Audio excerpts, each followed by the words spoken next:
Welcome everyone to the Inflamed Brain Alliance educational webinar.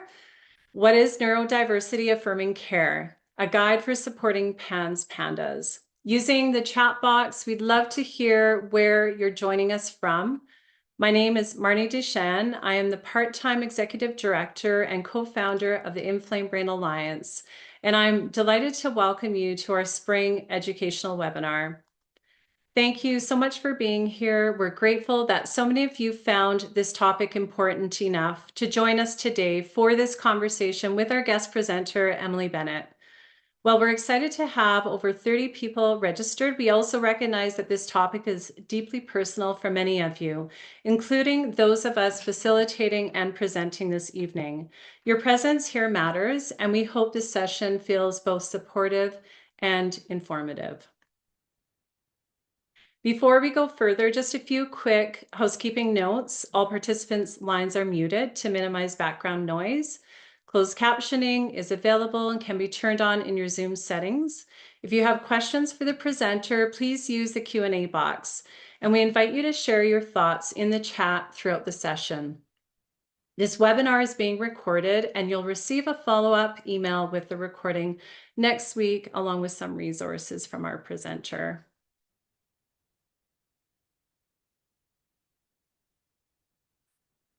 Inflamed Brain Alliance was founded by parents who were searching for answers and support for their own children and did not find what they needed in the system. What began as a deeply personal journey has grown into a national community of families, clinicians, researchers, educators, and advocates working together to create change. As we move into 2026, our focus is not just on growth, but on building something sustainable and meaningful. We are working to ensure this organization can continue to support families for the long term.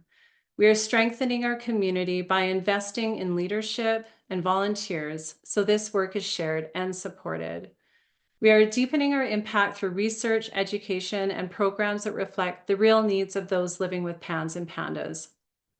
And we are continuing to raise our collective voice because stories are powerful and awareness leads to change. At the heart of all of this is one goal: that no family feels as alone or unsupported as so many once did. I'd also like to take a moment to introduce Nancy.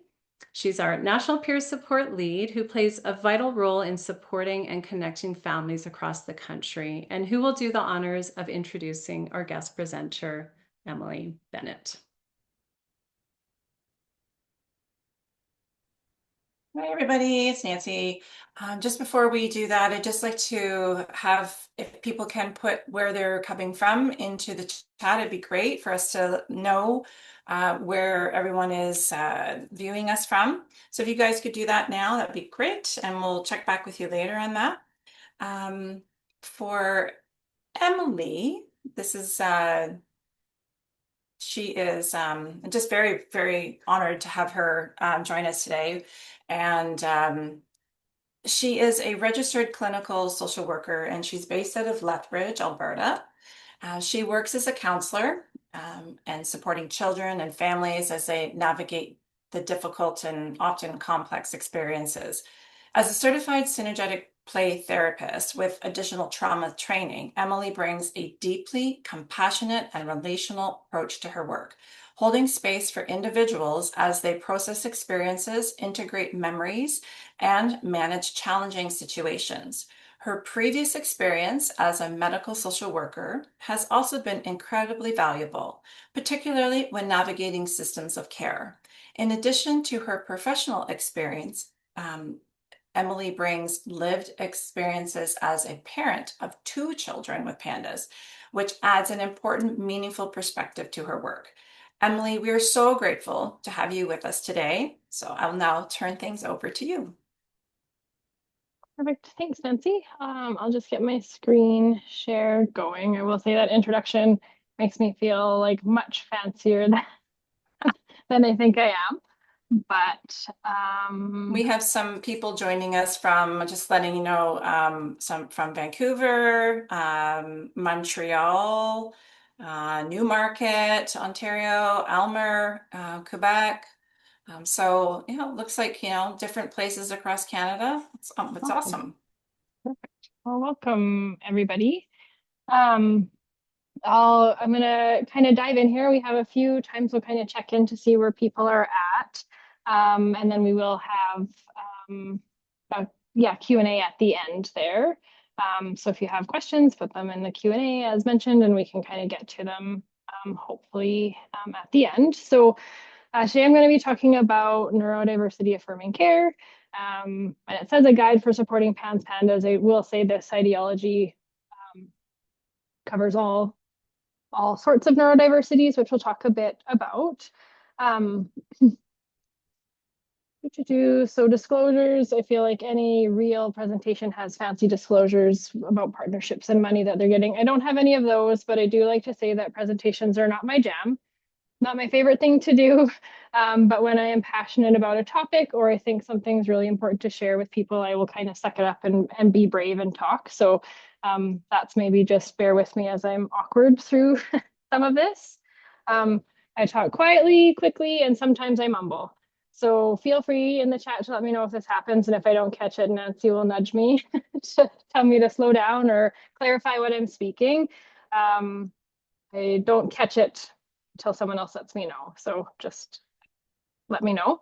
As mentioned, 2 out of my 2 children have PANDAS. So we have been on this journey, excuse me, since around 2014. So since then, we've had lots of ups and downs. And I think the nature of this condition is you think you're on an up and then you find yourself on a down. So I just want to acknowledge that I 100% understand on that process.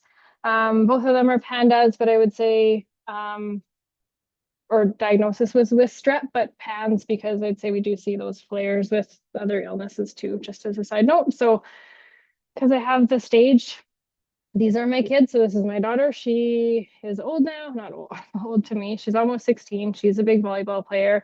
And this is my son. He's 12 and is an artsy kid and ended up on the stage at an Offspring concert this year, which is wild. So when I show these, because I have a chance to show off my kids, so I'm going to show you the highlight reel, right? And I think that's really important to name because everyone has a highlight reel, and I think we should be able to have one and celebrate those successes. But just trust and know that everyone also, if they're only showing a highlight reel, has a blooper reel, a struggle reel, and all of these other things too. So like I said, I'll show it off because I can, but just know that there is many bloopers and struggle reels as well. As a side note, I think the struggle and the blooper reels is what can build resilience for kids to be able to do great things. So are my kids going through their experience with PANDAS? I think my daughter can be a different type of teammate that other people that can't. And my son's artistic pieces come from a different place that if he didn't have those experiences wouldn't come from. So it was a bit of a soapbox, but sorry. Before I do presentations, I really like to go into a group agreement. And so this just helps keep this a safe space. So I talk about curiosity over judgment. So if I say something that doesn't land well, or if something comes in the chat that you're kind of like, what? I encourage you to be curious about that instead of going to a judgment place, because I think that can take us a lot further and lead to more understanding. Everyone is learning. So hopefully the participants are learning or I have knowledge to share. Myself and Nancy and Marnie were joking that we're still learning Zoom. Like after COVID, I feel like we should all have it figured out, but we're always still learning something new about managing online forums. And I truly believe that from your questions and the interactions we have, I'm going to learn from you guys as well. So I just think that's also important to acknowledge. Hey, Dan. Oh, hey, Emily. sorry. Yeah. Do you want to just go full screen? Well, I thought I was I not? Well, we can see your no, the side. Yeah. See, this is funny. This is what we're talking about with learning technology, Zoom all right? over again.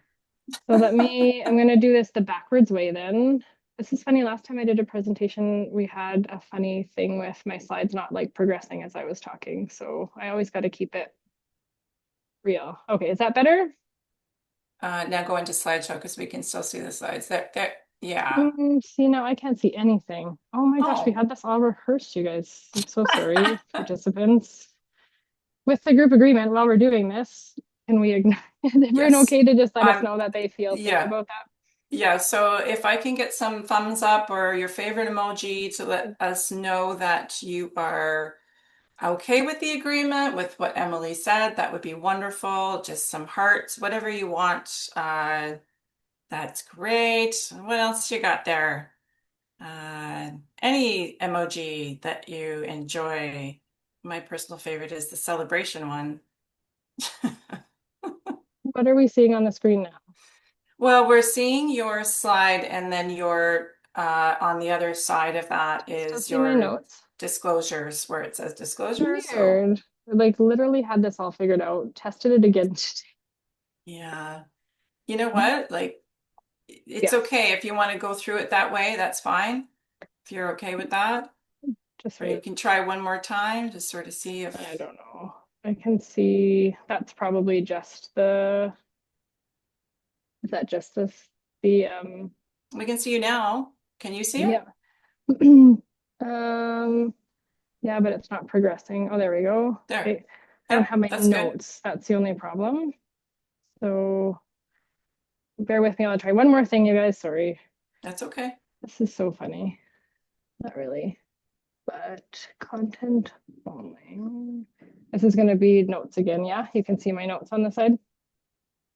Yep, Yeah, I think we'll just have to go with my notes, guys. Sorry, because I'm going that's to okay. need my notes. So you get a little preview. Um, do, and then let me go. Okay, so I saw some emojis floating up, so I think we're Yes, we're all good okay to go. there. Yay. This doesn't, I was just gonna say if this changes anything, it doesn't. So weird. I don't know. We literally tested it, you guys, I promise, like multiple times. Okay. So terms, I'd like to, now I feel silly because you guys can see everything out. Anyways, whatever. Um, we're going to review some of the terms that are often used when we talk about like neurodiversity, neurodivergent, neurodiverse, because lots of them are used sort of like incorrectly or interchangeably, and that's not always or I guess I just want to clarify so that in this presentation we know what we're talking about. So neurodiversity is just the diversity of all humans, and literally everyone is diverse from each other. We can be raised in the same family, we're still different, we have different brains. Twins can have a lot of overlap, but they're going to have a lot of things that are different as well. Neurodivergent is having a brain that functions in ways that are very different from sort of like normal societal standards. So I guess the important part with that is to recognize that normal is developed by society. So there isn't any like scientific normal. It's just really what society thinks is the norm. So it's kind of a socially constructed view. That's the easiest way to say that. And then neurotypical would be having a neurocognitive functioning that falls within that societal sort of like norm, right? So examples of neurodivergent: autism, ADHD, OCD, Tourette's. I think PANS, PANDAS would fit in there. 2E is one that I love that's not talked about very enough. It's twice exceptional. So lots of times kids will have like a learning disability and a gifted quality, not just kids, adults too. I work with kids, so I say just kids a lot when I'm talking. So I apologize if I'm not intentionally excluding adults. So I think that's really interesting. In Alberta, our education system is very focused on the disability part and not the giftedness part, which is really too bad, because if we want kids or individuals to feel safe enough to work on the deficits, then their gifts need to be highlighted and celebrated so that they have like the ego to work on those challenges. So again, I go on many tangents and soapboxes as well. So giftedness, sensory processing disorder. So lots of examples of what neurodivergent is. When we talk about being neurodivergent, I wanted to talk about sort of like the child, and again, individual experience probably would have been a better word to put there, because if we have this, like, if we think of affirming or not, I kind of wanted to talk about the differences between what those sort of would look like. So inclusion versus exclusion. So inclusion is just that piece of providing equal access to opportunities and resources for people, no matter what, right? So where exclusionary is leaving someone out, populations that are marginalized, or those who often look different are sort of excluded, not intentionally a lot of the time, but sometimes again, it has that societal piece, or societal norms that can shift us outside of those. I do think that sometimes it is an experience and not just a physical thing. So again, an example of, I use school examples a lot, but so sometimes if you had a neurodivergent child that was in a classroom with more neurotypical kids, someone might say, well, that's like inclusive education, or this is an inclusive practice. But if that child doesn't feel capable or safe or confident in that environment, then I would argue that that's maybe actually exclusionary, right? So they're physically there, but they're not able to be themselves or be comfortable there, so they're actually excluded. So I hope that makes sense, that it's not just a physical piece, but it can be the experience of the individual. Acceptance versus ableism. So acceptance would be, I feel totally okay being who I am in a group of people without worried about being judged. People are going to be curious and not judging when I'm with them. So if we think of that process alone as if I'm accepted by others, the powerful ability for that to heal or encourage growth is kind of endless in that regard, right? Whereas ableism would be sort of excluding or judging someone or making judgments, discriminating against them in this regard because of their abilities or disabilities, right? So because their neurocognitive functioning looks different, feels different, interactions are different. So it's sort of like a judgment being placed on that because someone is different. And again, in this regard, related to abilities, it's sort of ableism. Value versus devaluing, kind of straightforward, but feeling seen, known, loved, versus not worthless, hopeless, not belonging, not worthy. That would be, I guess, examples of that. Identity freedom versus masking. This is a big one, I think, that children and adults participate in. And I think sometimes subconsciously, I think a lot of masking goes on and we don't even know sort of we're doing it, or our kids aren't aware that they're doing it. So again, kind of like that acceptance, self-acceptance would be this piece where we can be who we are and not worry about that impacting our ability to be socially accepted, socially successful, or having less opportunities. Masking then is the internal belief that who we are is not okay. And so I'm going to do what I can to cover that up. And so on one hand, it serves a purpose, which is why it exists and why it continues to happen. Because if I mask, then I have a better day in societal standards. But I get this really yucky feeling when I think about my self-worth and my self-experience, because I can't be myself and be successful, or I can't be myself and be accepted. I can't be myself and be loved, whatever message it is you're talking to yourself. So every time you mask and it goes quote unquote well, it sends an internal message of yuck, like yuck, not okay, right?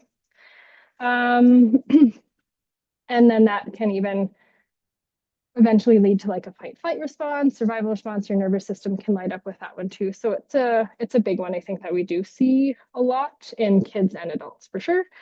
And empowerment versus trauma. So if I feel empowered, I'm more confident, stronger, I'm willing to take on challenges, try new things, be vulnerable. Or it registers as trauma. So you're held up and you're ready to go, or you're really quite knocked down. Which that's a big pendulum swing between those two. And it's kind of tricky that there isn't really a mid ground, I feel like, for a lot of people. And we'll talk more about this in a bit, but it's kind of going to go one way or the other way,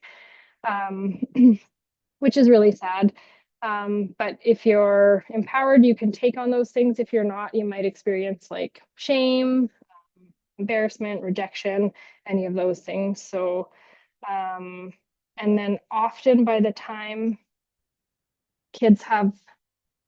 individuals are seeking help, they're experiencing a couple, all of these, dichotomies on the negative side. So we did want to kind of throw it out there to the chat. Like when you look at these, is there one that you're like, yep, that's a big one for us, or that this is one I see, or this is one I'm worried about?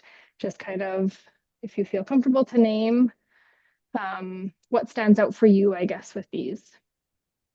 Yeah, like what may be resonating with you when you first look at these words, what jumps out at you the most, and maybe what you've experienced, right? And what you may be feeling, or what a family member you can maybe see what's going on with them, whether it has to do with school or just in social settings.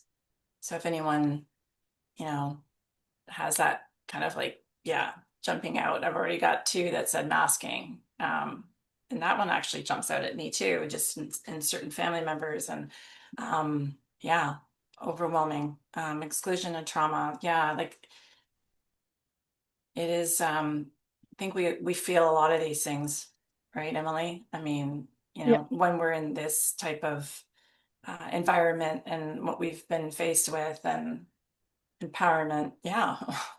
Yeah, I love Asking, to see yeah, an empowerment in there, because that's great. that is amazing. That's awesome. And it's wonderful. Yeah. And I think as I'm seeing these go into, I'm like, oh, and they totally bleed into one another. Like we feel excluded, so then we mask, right? Like, so I think Yeah. they are separate listed things, but they really bleed into each other. So, yeah, Yeah. I mean, there could be all of them, right? 100%. Yep, absolutely. I'll move on to my next slide that you all have a preview. Maybe if we click there. Okay. So more kind of just ideas in understanding sort of that affirming piece is, I think a lot of us, our initial place to seek help is through the medical model, right? So we've seen doctors, pediatricians, psychiatrists, hospital, whatever it be. So medical model is very like deficit diagnosis focused, and they're looking for a cure and a treatment, which is super valid for a lot of the things that they are working with and treating with. It just doesn't always fit with, well, lots of experiences, but PANS, PANDAS for sure. That's a tricky one, doesn't speak a lot, or doesn't, um, PANS, PANDAS is really gray, right? So we do want treatment and cures, but we also need like validation, understanding, acceptance, like a lot. I feel like those dichotomies, right? So we look on the other side of the social model of disability. This is really, again, where people who believe this and practice this social model of disability would say that they would really acknowledge that society and people are not set up to support those with disabilities. And so they believe that the environment that is created for people with disabilities, they're like, how can we change it to support more? And if an environment's not set up to support someone with a disability or a challenge, then it's the environment's responsibility or people's responsibility for some of that ongoing struggle and challenge, if that makes sense. The neurodiversity movement, I kind of feel like it's in the middle. So we need that medical model to be able to acknowledge probably diagnosis and treatment if we are using medications, accessing some of those services. But then we also have to look at, when we think neurodiversity movement, what can we do? So kind of within that model of disability, how can we change the environment or access to services to create change for making the environment a better place for neurodivergent individuals? So that's kind of the, sorry, I'm a social worker, so I go big systems sometimes. So this feels really important to me. So I apologize if it doesn't to you. So then there we go. The neurodiversity paradigm is kind of this idea that comes out of that movement, or guides that movement. So it believes that neurodiversity is a natural and valuable form of human diversity, as my note says here. That's pretty straightforward, right? I think that is very true. The idea that there's one normal type of neurocognitive functioning is culturally constructed fiction. So that's a much nicer way than what I set up, where it's kind of like society decides on what is normal and what's not normal. And because it's constructed, and then there's not really a right or a wrong with some of these, right? So I think that that's important to acknowledge. And this exists in other types of discrimination, right? So we have like racism, LGBTQ, gender, all of those pieces. So it would follow the same piece, but doesn't mean that one is ever better than another, right? And then the social dynamics regarding neurodiversity are like that of the other types of diversity that I just kind of talked about. So I do have, oh, this is my old notes are in there again. No one's supposed to see this. But so when we talk about neurodiversity affirming care, it's how do we put these ideas into practice, or how do we make this part of our lived experience or help others learn about this. So here it is, the action.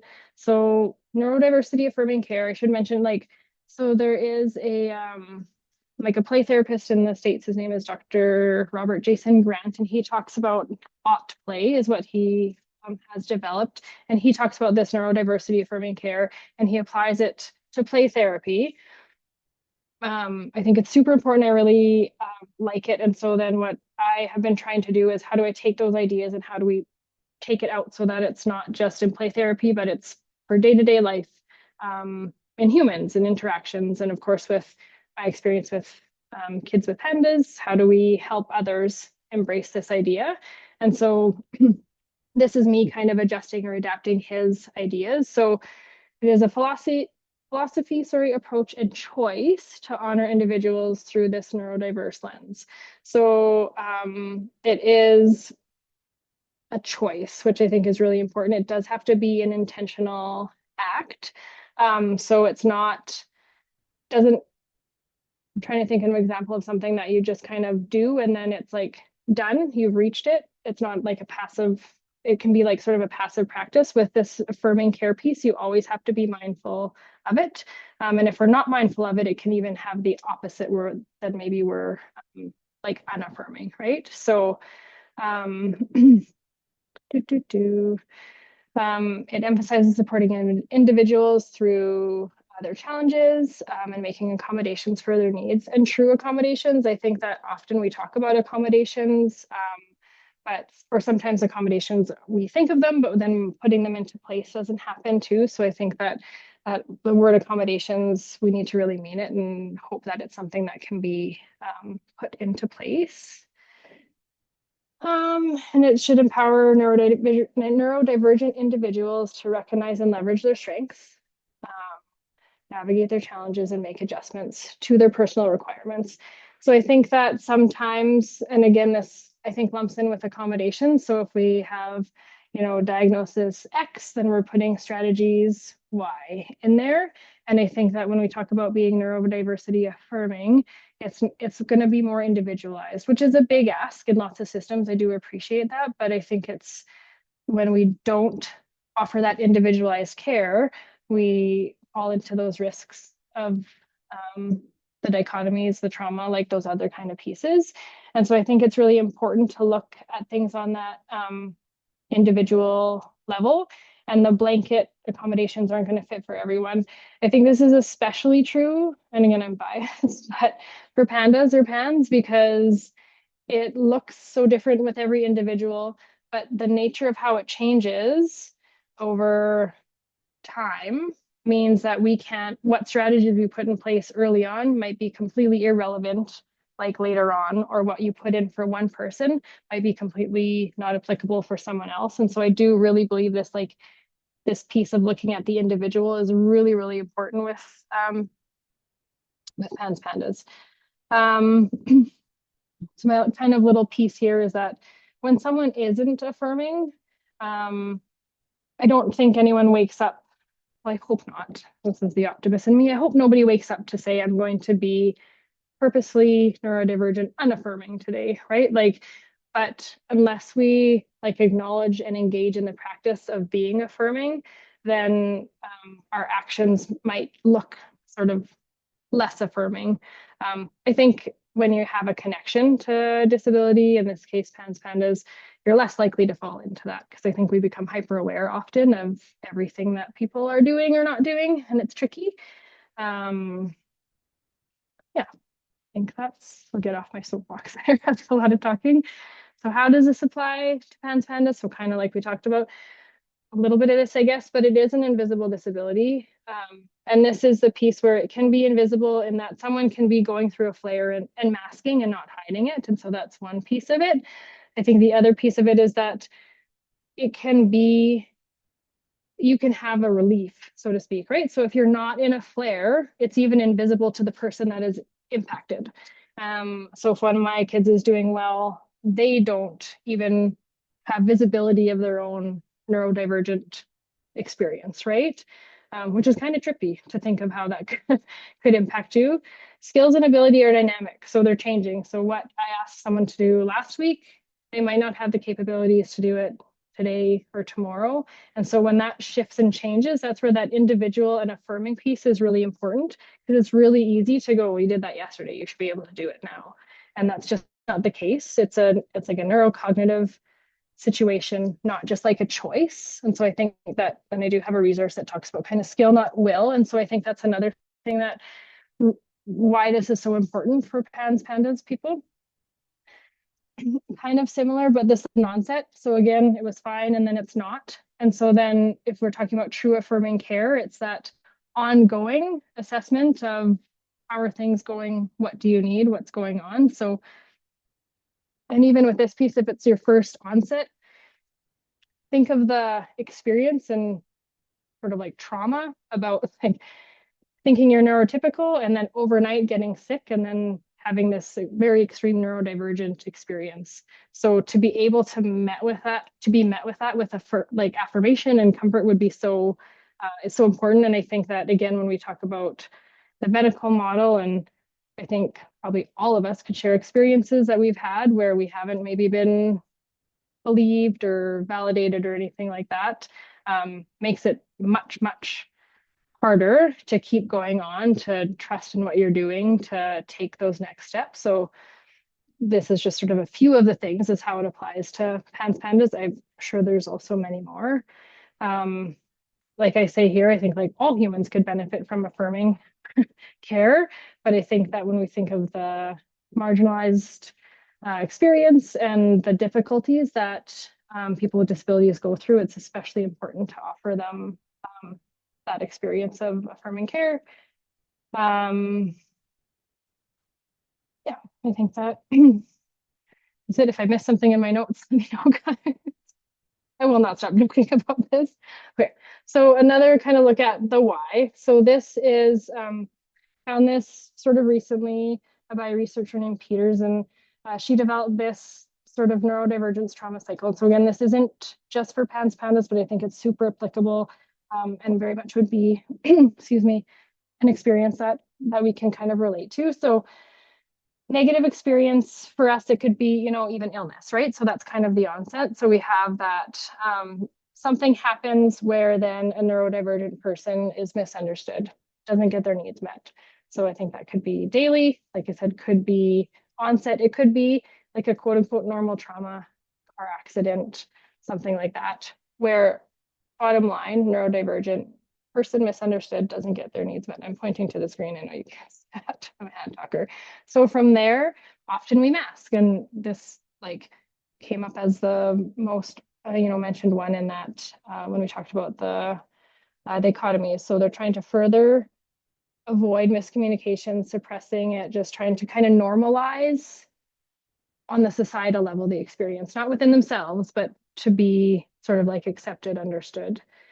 when we have that internal experience, we talked about that like self-blame, guilt, that awful icky feeling you get inside when you feel like you have to mask and can't be yourself. And then when we feel that way and we're the one compared to the quote unquote societal norm, then it's super easy to self-blame, feel like we're the problem, not anyone else. Enter hypervigilance. So this is where I talked about that nervous system, excuse me, being activated.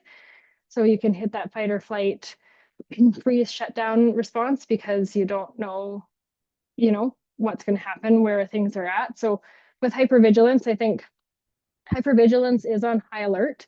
I think you can go into like a shutdown, freeze response, and our nervous system, depending on where we're at, will pick either one. So I think this could actually say hypervigilance. Hypoarousal would be the right thing. So just as a side note, if we go into hypervigilance, so we go on high alert, kind of more into that fight response, it's because we believe somewhere subconsciously that we can do something about this. So if we get aggressive, if we get hypervigilant, if we stay on top of things, we can make it feel better. If we go hypoarousal, where we go into that like shut down, what happens is we feel kind of hopeless. So if you shut down, you're stuck. You don't think you can do anything about it. So you kind of just completely disengage. And so it's two different ways of coping. But I just think that that's kind of important to acknowledge because I think I super generalize hypervigilance often in younger kids, and then hypo we're going to see more in the teens. If they kind of had this self-blame, I think they'd probably go more into a shutdown experience. From there, we have more stress because either way, if we went fight flight, that didn't help us. And if we full on shut down, that also didn't help us. So it just continues to perpetuate the stress that's coming in. And then because it's a cycle, it just keeps going. We're going to have another negative experience where we're not understood. We're not able to get our needs met. We're not able to communicate our needs, or we try and it's not understood. So then we mask, self-blame, go into hypervigilance or hypoarousal, and then more stress. So we kind of did talk about like what stands out the most for you already with the dichotomies, but I think it's kind of important to acknowledge and share this too. So you don't necessarily have to share in the chat what stands out most for you, but please, if it feels better to share exactly that, or is there an emoji that kind of communicates how are we feeling with this information or what's standing out? And Nancy, if you have a better way to. This is such a great visual, and I think that a lot of us kind of look at it and say, wow, like it really helps to kind of identify what's going on. Because we're all going through this whole kind of cycle, right?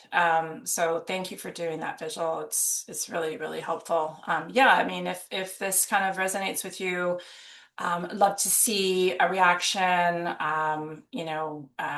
Thumbs up would be great. And I just also wanted to let everybody know too that if you have questions as we're going through, if the question or the Q&A isn't working for you, then put them in the chat, please. And then we will get to your questions at the end. We'll have about 15 minutes for us to kind of go over. So please, start thinking about any questions and put them in. Try to first put them in the Q&A, and if it's not working, put them in the chat for us.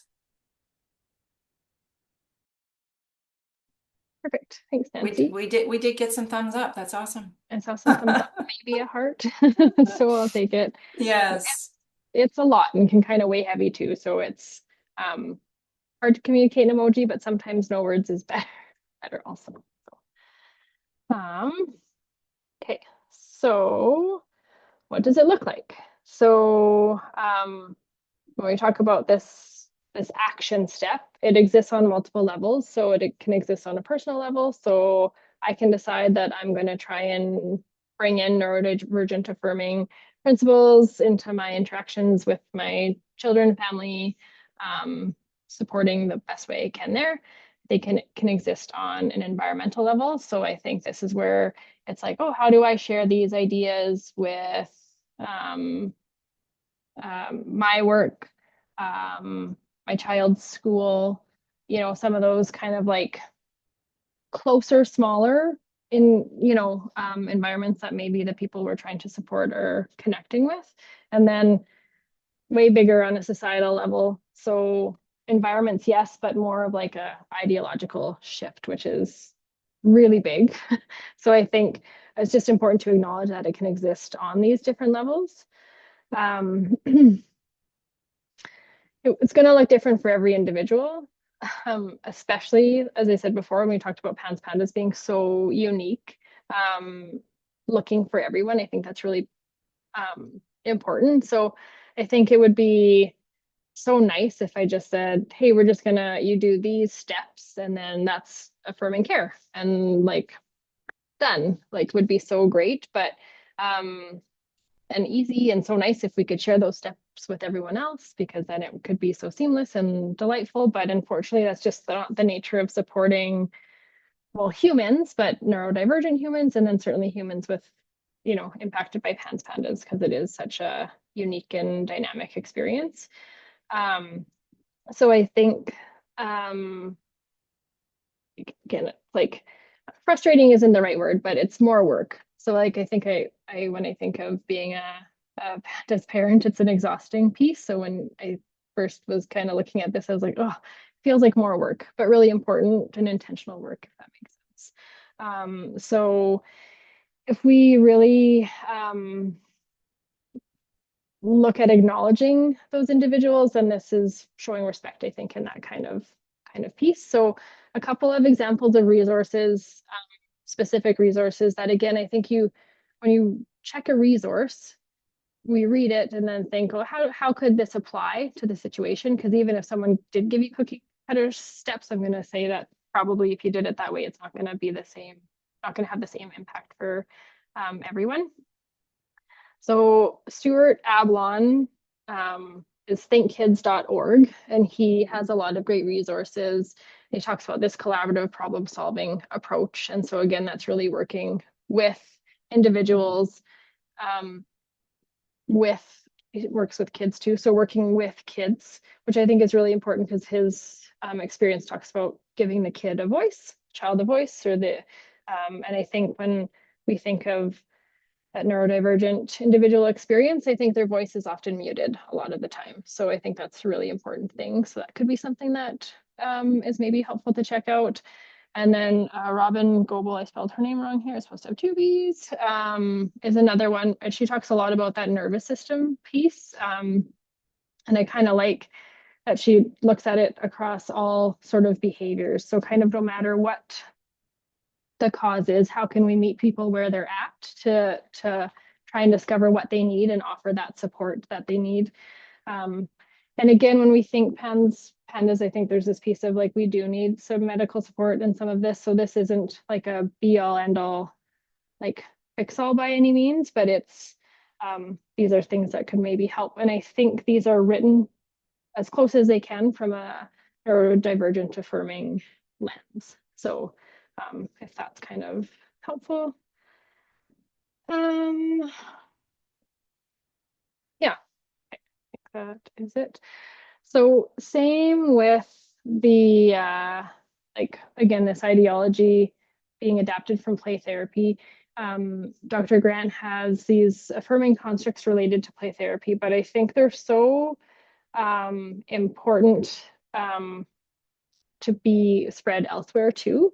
So I'm going to go through the constructs. I do have the constructs on a one-page document. So when Marnie had mentioned emailing out some resources when the recording of this gets sent to you, a copy of these all kind of on a one page with a bit more detail will be sent as well, if that will be helpful to you. So the first one, construct neurodiversity means there's no such thing as a normal brain. So as we talked earlier, there's lots of variation in like neurocognitive functioning and how brains are made. It's natural, and there's not one that is better than the other. I just missing my notes here a little bit. Yeah, I guess so. If I backtrack a bit, as I go through these, I think just be curious what stands out to you. What do you think could make a real big difference in some of these pieces? and to acknowledge that our capacity as a human shifts and changes. So my ability to know some of these is going to be better on some days than other days. So I think as we're creating these affirming environments, just be like forgiving of yourself, or patient with yourself, trying to figure these out. And again, depending on what else is going on, we might have more or less capacity. And as I was thinking of that process, again, you can read here, but it is this kind of like beautiful parallel to PANS PANDAS individuals, where same, right? Sometimes they have the capacity to manage some things and incorporate some things, and then other days that capacity is gone. And so I think it's this piece of like, sometimes when you can find those connections, it's really important. And that sort of like resonant experience between that can be really important with a supporter and who's supporting. So okay. Neurodivergent individuals do not require support or care just because they're neurodivergent. So again, this was initially written like sort of in the therapy lens. So they come to therapy for lots of other reasons, not just because they're neurodivergent, but maybe they have anxiety, other challenges, stressors. Maybe they're going through, parents are going through a divorce or something like that. So there's lots of other reasons why neurodivergent individuals require support or care. So apart just from being neurodivergent. So that could be the environment that they're in is not set up to meet their needs. Again, they're going through regular stressors that any human would require support. And so I think it's just really important to acknowledge that when someone asks for help, could be because they're neurodivergent, but it can also be for many other reasons. So again, we're not just making those assumptions that the support is needed because of neurodivergence, which again, I think like super broken record, and I apologize, but it is just so unique to the PANS PANDAS experience, where like maybe in a moment of a flare, like 100% of the support I'm needing is related to the way that my brain works differently, or the inflammation that's happening in my body. And then when that is in a place where it's better and inflammation is down, maybe like literally the support I need has absolutely nothing to do with PANS PANDAS. And so I think that's just, we need to see the person for who they are, not the labels that are attached to them. I think that makes sense. Understand the individual's play preferences and special interests. So trying to think of another way to say play preferences kind of included special interests. Leisure was another kind of thing that I was thinking of including, but I think that there's so many different ways to like communicate or share, or have some of those connected experiences. And I think for any human, when we engage them in a conversation or an activity related to their interests, we're going to get so much more connection and understanding of what's going on for them. And we shouldn't try and change that, I guess, is the other piece. And I think that is sort of more specifically named, but we can't, if someone's play preference or leisure activity is pickleball, super basic, and I don't like pickleball, I'm not going to try and change them over to something else. I'm going to say that's great for you and I love that, and I will engage in that with them versus trying to change, right? So we're not trying to change a neurodivergent individual, I guess, to be neurotypical, which is a later one. So individuals' voices should be heard and valued in deciding on processes, needs, and goals. So I think that, of course, like within reason. So if I'm working with a 4-year-old, or when I think way back to 2014 at the first onset or flare, we're going to be hearing, my child's voices, and they're like, involve them in the process at their developmental level, right? But I think that the process of being heard is so important in their ability to be successful, but then engaging them in the process, which is really important, and just ensuring, like offering that validation, and I hear you. I do think, again, often think of how scary the onset of PANS PANDAS must be for often little kiddos, and so allowing them to express that is super significant. And I think that I don't be curious, I'm sure a handful at least, that initial onset, like tics, for example. Tics are super normal in kids and they go away, right? I don't know if people have heard that or something along that line, or it's super normal for kids to have an anxiety blip. It'll go away. And so I think that really hearing the voices and, you know, allows us to communicate that. But we, in that example, when we're trying to communicate that to a healthcare provider and we get dismissed, we know how awful that feels. So we just want to make sure we're not dismissing that for neurodivergent individuals. Avoid interventions that promote masking or code switching. We want to talk about strengths and really helping kids recognize what they do well. So when I talked about that concept of twice exceptional, so again, we want to allow kids to shine at what they're good at and make sure they know that they have these strengths and these amazing things that they can do. Again, often because they've gone through some really hard things, they are awesome at some really cool things, right? So let's give them a place to celebrate that instead of just knowing, oh, these are all the things that aren't going well, or these are all the things that we need to work on, kind of thing. And then different is okay. Different's bad, wrong, it's not a problem.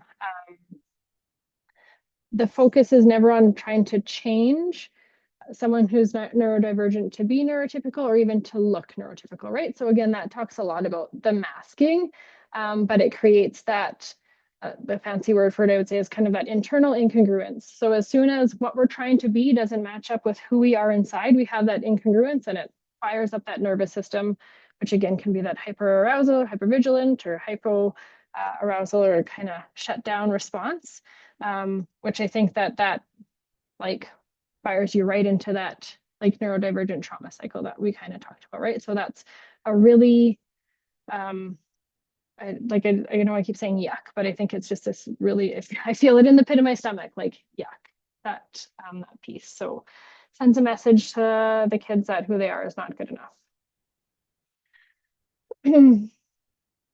So there's 4 more of these kind of constructs to go through. Relationship development is a core process. So I think relationship is at the base of everything. So no matter how you're supporting someone, if it's as a parent, teacher, clinician, that relationship is everything. And I think it's going to look different depending on the role that you're supporting in. But when we talk about connection and relationship, it's a big part about the felt sense of safety. And it's really important to differentiate the felt sense of safety and just like safety. So I can be safe physically and not be like at risk in any means when I'm with someone. But if I'm not feeling accepted, or if I'm not getting affirming care, then I might not feel a felt sense of safety. And then that again can activate the nervous system, or it's going to limit my ability to engage in those other processes that we talked about, speaking up, advocating. And so that felt sense of safety is really important. But it's sometimes really hard when we're talking about trying to engage others in this practice, like if we're talking to teachers or something like that. They're like, they're safe, it's fine. But trying to explain something non-tangible, like a felt sense of safety, can be kind of hard to explain. But I think when we think of just kind of go to some of those personal experiences where it seems everyone else kind of seemed okay or felt okay, but you had that uneasy feeling in your tummy or wherever, that's the piece that can make the big difference in our ability to engage when we have that uneasiness. So this next one, play or leisure, is the natural language of humans. So again, when I talk about kids, which is more my jam, play is a super direct form of communication. In that regard, kids don't often have like the language skill or cognitive ability to communicate those things. I don't think that play as a communication form ever stops, right? So I think that that's really important to acknowledge. And again, when we're talking about connection and relationship development, felt sense of safety, and growth, I'm much more willing to learn when I'm engaging in something I enjoy, is fun, something I kind of want to get better. So I think that's really important, that I think that play and leisure is a natural language of humans, and it can be the thing that allows us to make the changes. If we see the strengths and we know the interests and we work with people from that place, we can help them achieve so much more. When we talk about empowerment, right? That's the way to empowerment. is through some of these pieces versus not acknowledging the preferences, not trying to learn what some of those activities might mean to someone can really, I guess, go on that other dichotomy when we talked about. This also talks about that, again, in kids, like play is not withheld or used as a reward to gain compliance. And so I think this is like consequences 100% are a natural thing that are okay. But when we talk about access to that felt sense of safety, and I kind of maybe regulation makes it sound a bit better, but if a kiddo or an individual has something that's really important for the regulation, that's not something that gets taken away or withheld in moments of struggle, because it might be something that's so important for them to be able to connect back to themselves or to the moment. So I think sometimes differentiating between like play and objects and regulation or safety within how we communicate or engage in play or leisure is important. A supportive process may involve acknowledging that neurodivergent individuals can struggle with self-worth struggles and understanding identity. And so again, I think sometimes we can lose sight of what we're working on. So when we're working with individuals who are neurodivergent, our own kids, we want them to be able to go to school without being upset. We want them to sleep by themselves. We want them to stop engaging in rituals, want the tics to stop. So I think we can get focused on these like visible things and not acknowledge underneath that they again have those struggles that, again, a big piece of self-worth and understanding identity is a human experience, but I think we forget that neurodivergent individuals have this as well. I think arguably they can have it more than a quote unquote neurotypical person might. Sometimes, maybe not in junior high. I feel like junior high, that's what junior high is. But I think just to acknowledge these other challenges that sometimes get covered up by the really, really visible challenges is really important. And being able to honor that for someone so that they can understand their identity or see their self-worth is really, really significant and important. In my notes, I just talk about using that social model of disability, where it's like, how can on a bigger level, we show that people who are neurodivergent have worth and that there's space for their identity. Because I think that when you're marginalized, sometimes it doesn't feel like that. In the last construct, supporting may involve non-directive methods, directive methods, integrative, or a prescriptive approach. So again, it's kind of that piece of like, I'm like, how many times have I said again? But where it's individualized. So it's going to need to be what they need, and what they need today might be different from what they need tomorrow. I think always with like consent and understanding of sort of like what's going on, but knowing that there can be such a wide range of presentation, we have to be able to offer what's needed all the time, or like offer what's needed at any time. And with PANS PANDAS, if we're not in a flare or things are managed fairly well, maybe non-directive methods are all that's kind of needed, and we're kind of in the wings as a support. But when things are really challenging, or we've got an infection on board, then what we do is going to be possibly much more directive or prescriptive in an approach, like literally prescriptive in like medications or strategies, or if I think we're targeting OCD and you're looking at doing some of those like supported exposure, that's going to be much more directive or prescriptive than just like, hey, if you need me, I'm here, right? And so I think just that affirming construct of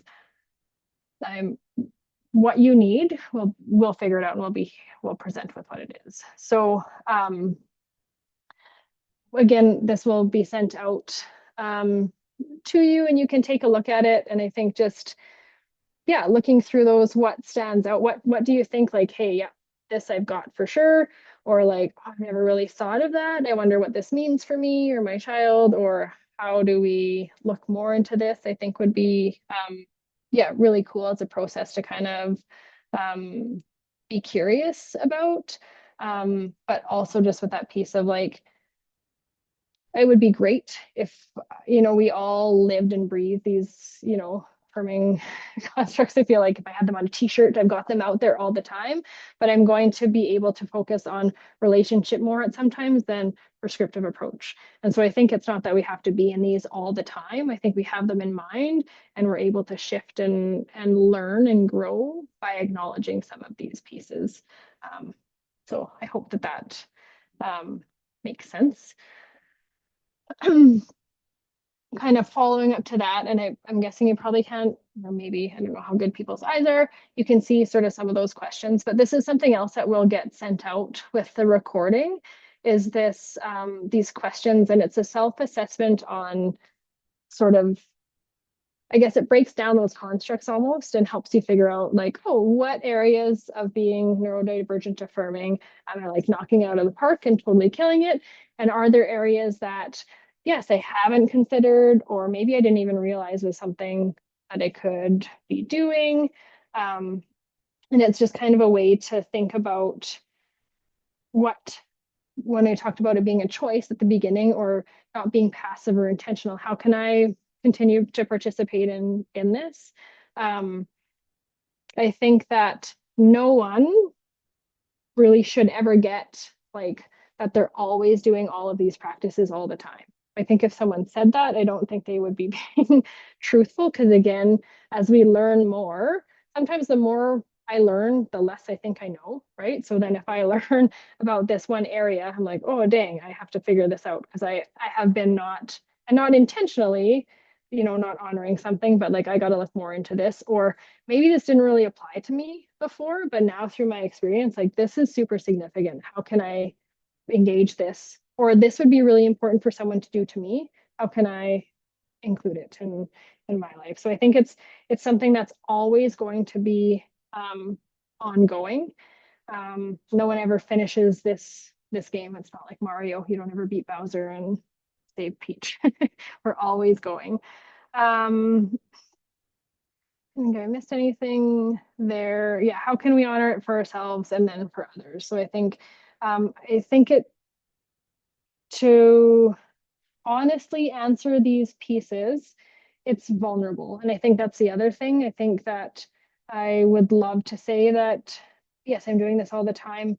I'm never ableist. I'm never anything. But again, just because it's so much of it socially constructed, sometimes we unknowingly engage in things that maybe are considered ableist. And so I think it's okay for this to kind of be sort of scary or feel just like it is really vulnerable, because I think it can be tricky to look at. And there is, everyone in the PANS PANDAS world, we know that with invisible disability, especially ableist, is just like a whole nother level or ballpark. So we will kind of, we'll send this out with a recording. Doesn't mean you have to do it.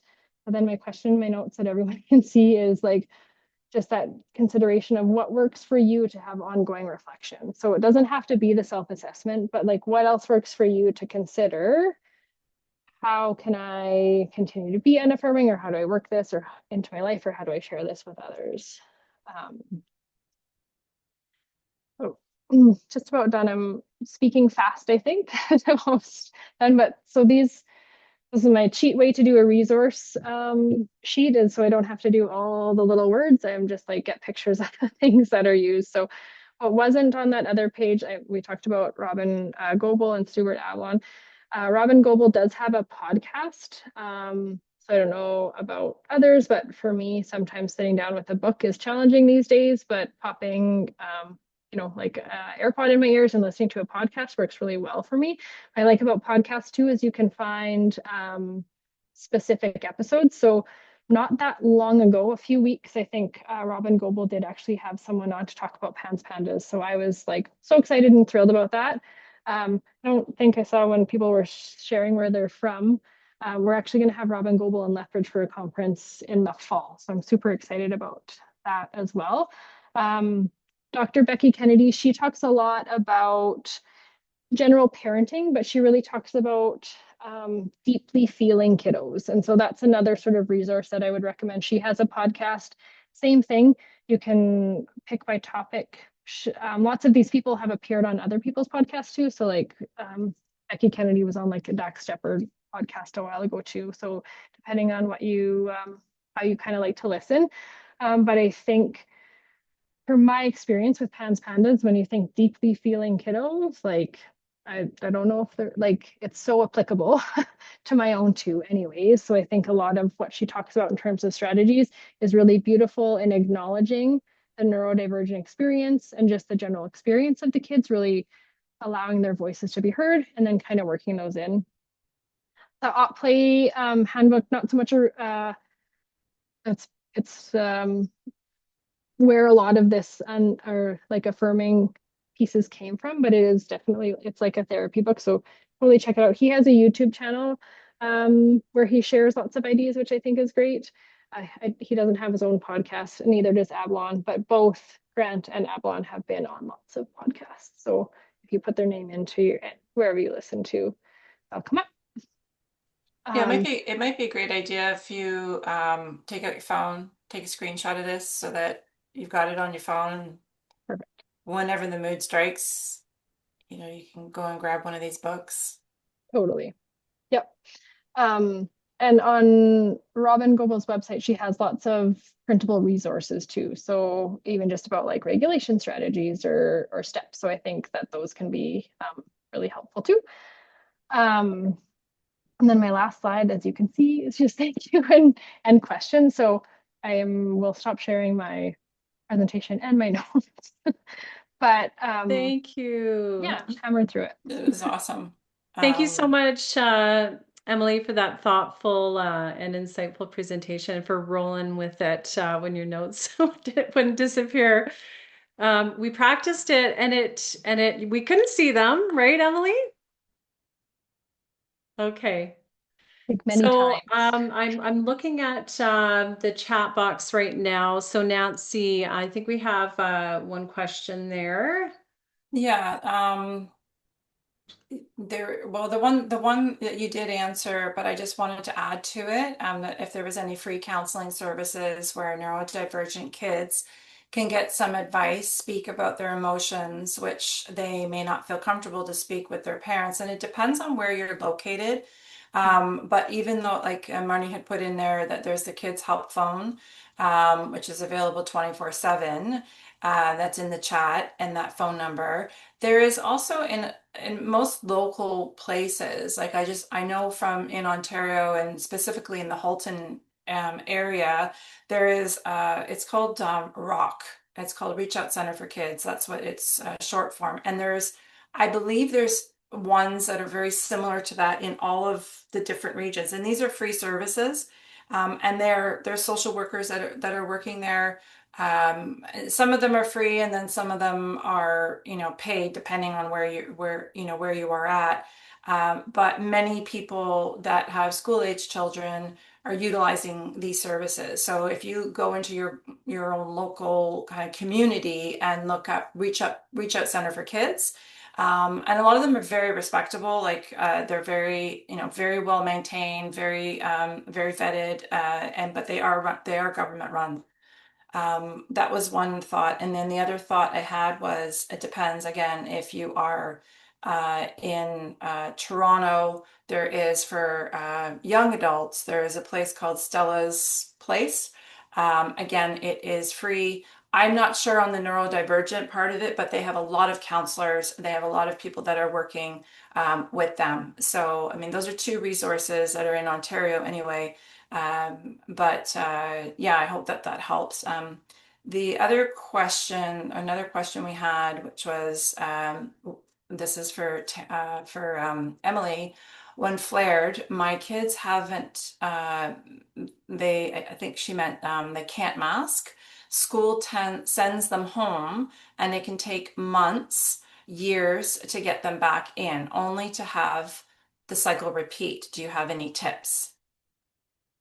Um, Maybe not. It's like it's a big question. I just want to quickly backtrack to, I think, with the free counseling. Oh, great. Any province that has like a health region, I think most health regions Yeah. will offer some sort of support. I think it's just it might not be as tailored as much to neurodivergent, or might be sort of time limited. Some schools have counseling available too that can be helpful. I think it's tricky because sometimes there's less like choice when we're looking for those funded services, but it's still worth absolutely kind of like looking into. But health The health system, unit, right? Yeah. Yeah. It's like the health yeah. unit. Yeah. You look them up, the local health unit. Yeah. Yeah, so like in Lethbridge, we have a children's mental health team, and I think Calgary has a few different versions of that. So again, depending on where you are, I think they probably have something. I just can't speak much Yeah. outside of my own scope of Yeah. um, location.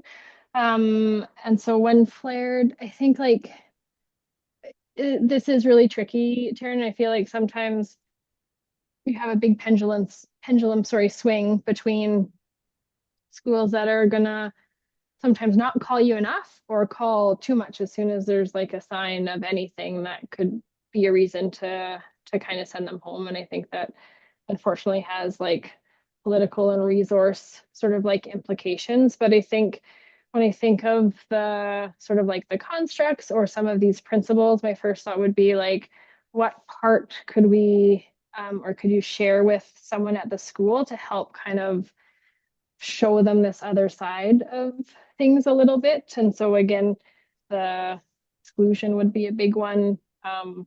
Not being able to mask, it's not a good thing by any means because it probably means behaviors are significant, but at the same time I'm like, be who you are. Kiddos, like I think that's really important too, but I think the exclusionary piece is really significant there. And so then I think um and again, I'd like, depending on, this is where the advocacy piece gets really hard. And this is sometimes where I say I don't wish the PANS PANDAS journey on anyone, because the extra work we have to do to get, basic care is really a lot sometimes. So that advocacy piece is important. But like in Alberta, depending on how old your kids are, they're kind of legally required to find something to support them. And so their ability just to like send them home, sometimes pushing back on that.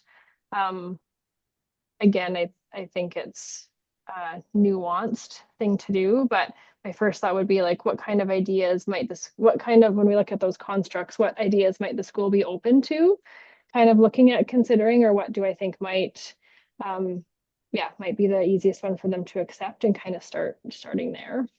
I don't know. Okay. We have another question. Also, a support group to help parents and coach them through flares, do and don'ts expectations.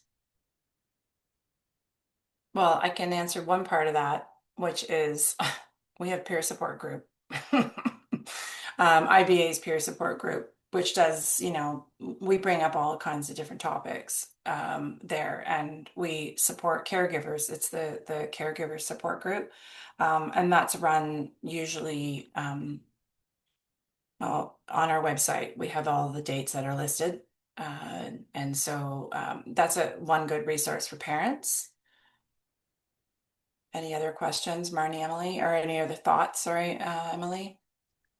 Yeah, I think that I know, like on one hand, a lot of what I said tonight was that like the PANS journey is so specific. And so I think that being able to find something specific like a specific peer PANS support group is priceless. But if that's not available, I think don't close the doors to other support groups that might be available. So whether it be even just like anxiety or OCD or complex health needs, like sometimes there's support groups in local communities that have some more of those broader topics. And I think that don't discount those because they're not specifically PANS PANDAS, because I think we can learn a lot from other challenges or neurodivergent people too. And I know here we just have a supporting kids with disability parent group. And so I think that just be open to what might be in your community under some of those different labels, I guess, would be a thought. Okay. Another question is, how much should you share with your child about their PANS, PANDAS diagnosis? For example, my 4-year-old was recently diagnosed, and my 6-year-old has his initial assessment with a psychiatrist next week. The 6-year-old has asked me lots of questions about why he is going to the doctor, and I'm not sure what I should tell him. Yeah, that's a great question. And I think my answer for kind of general formula for like hard conversations with kiddos is that we share the most information we can kind of at their level of understanding of what they can kind of take in. So sometimes I think it feels hard to, yeah, what am I going to say? Or I don't want them to be upset or disappointed or scared.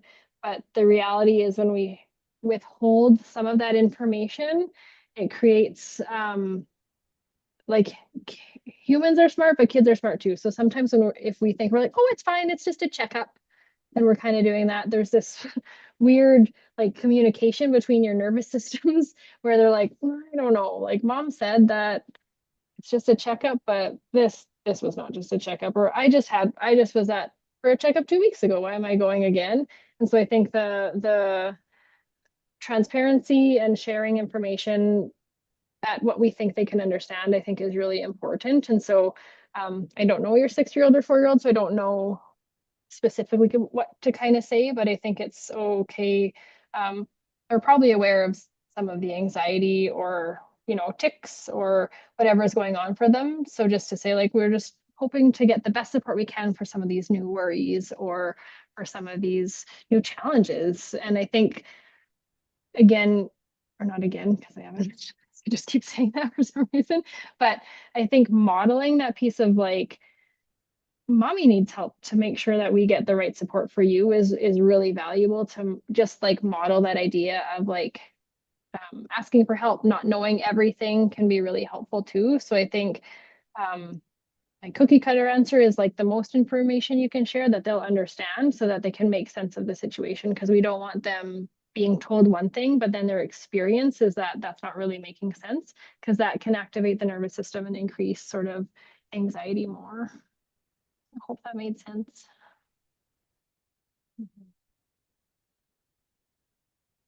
Right. So I'm not sure if there's any more questions. I don't see any more.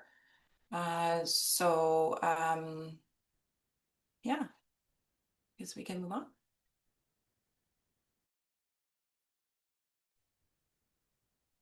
Okay. Can everyone see my slides? We're seeing the slide in present, like the in the and your toolbar. There you go. Awesome. Okay, that's a wrap for the Emily's presentation. Thanks so much, Emily, again, for sharing both your expertise and also your lived experience with us this evening, and also for Nancy for thoughtfully supporting Emily. So that's great. And we're also grateful that all of you could join us and contributed to the conversation. Before we wrap up, I'd like to share just a few key resources from the Inflamed Brain Alliance to support you beyond today's webinar. And of course, Emily will provide you with some of Emily's resources. So just wanted to share a little bit more about our Hope Companions peer support group, as we did have a question about that. It's about creating a safe and welcoming space for connection. Whether you're a young adult living with PANS, PANDAS, or a caregiver supporting someone who is, these groups offer an opportunity to feel heard and understood. While the gatherings are informal, they are thoughtfully guided by peer support leaders who help facilitate meaningful and supportive conversations. For caregivers, topics might include navigating a new diagnosis, building a support team, or finding your footing during flares and setbacks. For young adults, conversations often explore things like managing schoolwork, friendships, and identity, and learning how to care for yourself while living with this condition. Because these groups are held on Zoom, they are accessible from anywhere in Canada, which is especially important for those who may not have access to local supports. At its core, Hope Companions is about reminding participants that they are not alone. Sharing experiences and learning from others can be a powerful part of building resilience and finding a path forward. Just as peer support helps families and young adults navigate the day-to-day challenges of PANS and PANDAS, clinicians also need guidance to recognize, assess, and manage these conditions. That's the purpose of the guide for providers. Many healthcare providers have had limited training in this area, which can lead to missed or delayed diagnoses. This guide breaks the process down into clear, practical steps, what to look for, which assessments to consider, and how to approach treatment options.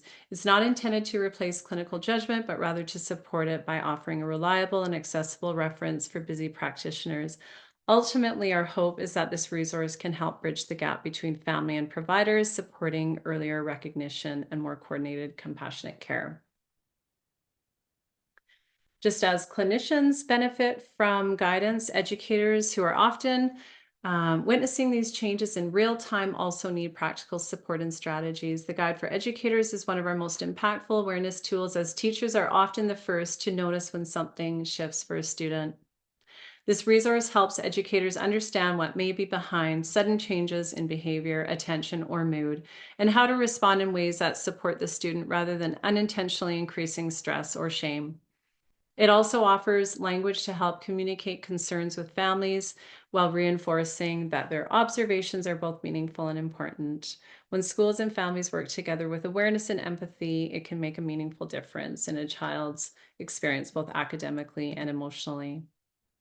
Marnie, can I just to backtrack to the question about getting the school on board, sharing something like this is ideal. So whenever my kids, when they were switching to new schools, I would use this. I would highlight the symptoms that I see most often and share it. So that might be something for that question that could be a beneficial tool.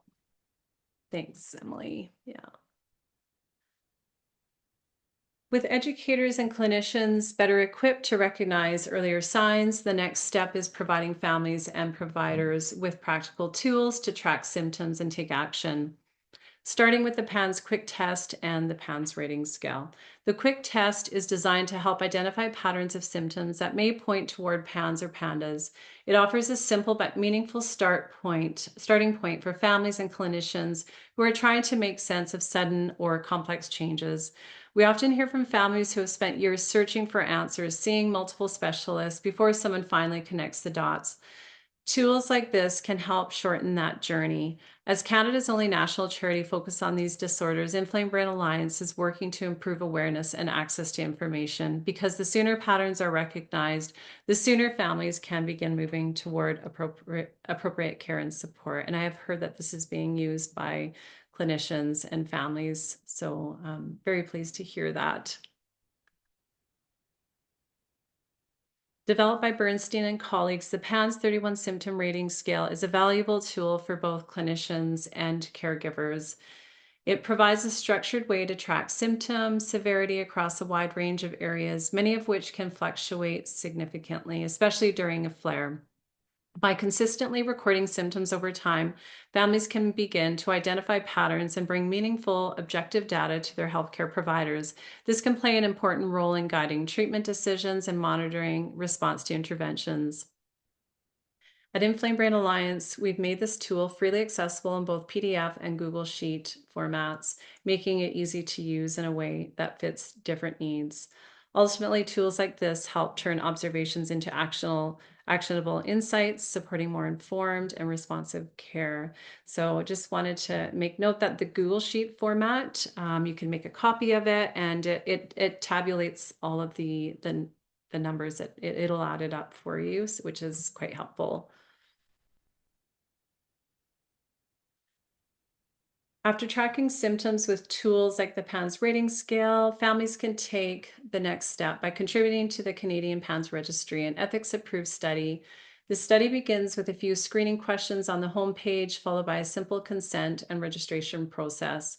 Participants then complete questionnaires that capture key aspects of their or their child's experience, including symptoms, treatments, access to care, financial impact, and research priorities. Completing the questionnaire takes approximately 10 to 20 minutes.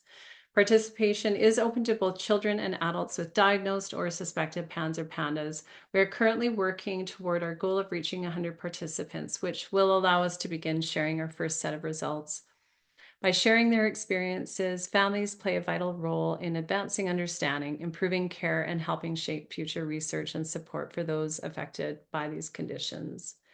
I think we're at around 73 out of 100. So please share and complete it if you haven't already. Before we wrap up, I wanted to make sure no one misses the opportunity to access the 13 recorded sessions from Unfolding PANS PANDAS Reshaping Brain Plus Body Health, the Inflamed Brain Alliance's inaugural medically accredited national conference held in May 2025. These sessions are available free of charge and feature leading experts from Canada, the United States, and the United Kingdom, sharing the latest evidence and practical approaches to diagnosis and treatment. You'll also hear from clinicians and researchers who are actively shaping best practices in this evolving area of medicine. By signing up, you'll gain access to content designed to deepen clinical understanding and support improved patient outcomes. We invite you to explore these sessions at your convenience. They offer both scientific depth and practical insight to help better recognize, access, and support individuals affected by these complex neuroinflammatory disorders. And as we continue building on this momentum, we're excited to share, drum roll, somebody, that planning is already underway for our next national conference taking place in Toronto in May 2027. We hope to share some good news with you shortly. If you're looking for a more hands-on way to get involved, we also welcome volunteers. As a volunteer-driven organization, much of this work is made possible by individuals who generously share their time, skills, and lived experience. Volunteering is one of the ways we continue to grow this work across Canada. If this is something that interests you, we'd love to connect with you. Beyond providing resources and support, a key part of our work is raising awareness. Awareness helps create understanding, reduces stigma, and opens the door to earlier recognition and better care. There are many ways to take part in this, and I'd like to highlight 2 meaningful opportunities to get involved. I can see some people already getting excited about this. No? Those who have participated or would like to. Our Stepping Up for PANS PANDAS walk is happening on Saturday, September 19th this year from noon to 3 p.m. And you can join in Calgary, Mississauga, Fredericton, or, and actually Edmonton, our latest city that's joining, or participate virtually from anywhere in Canada. It's a meaningful way to raise awareness and connect with others. And this is our 4th annual walk this year. Another powerful way to raise awareness on a global scale is through our Light Up for PANS campaign. We launched this a few years ago, and we're so excited. Last year, over 230 landmarks around the world lit up green. So we're unified on our color, which is amazing. This year, we're expanding participation. Families can light up homes and communities. We focused on the landmarks, but now we want to, introduce, if families can't participate at a landmark, to light up their homes and their workplaces. We also have volunteers actively securing landmark approvals as we speak. There's quite a crew working on it. When we first started out, it was Nancy, Richard, and myself, and then now we've kind of handed it over to some very capable young adults. So what we need now is our community to show up, right? So We're submitting these, but we'd really love if you can to show up and take photos and to share them and to spread the word, of course, with our hashtag. Together, we're bringing awareness to PANS and PANDAS around the world.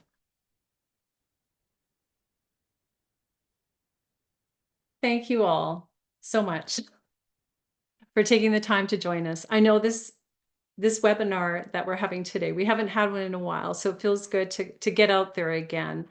Um, we know how meaningful and personal this topic is, and we appreciate your presence. A heartfelt thank you, of course, to Emily for sharing her expertise again and lived experience. It's truly valuable.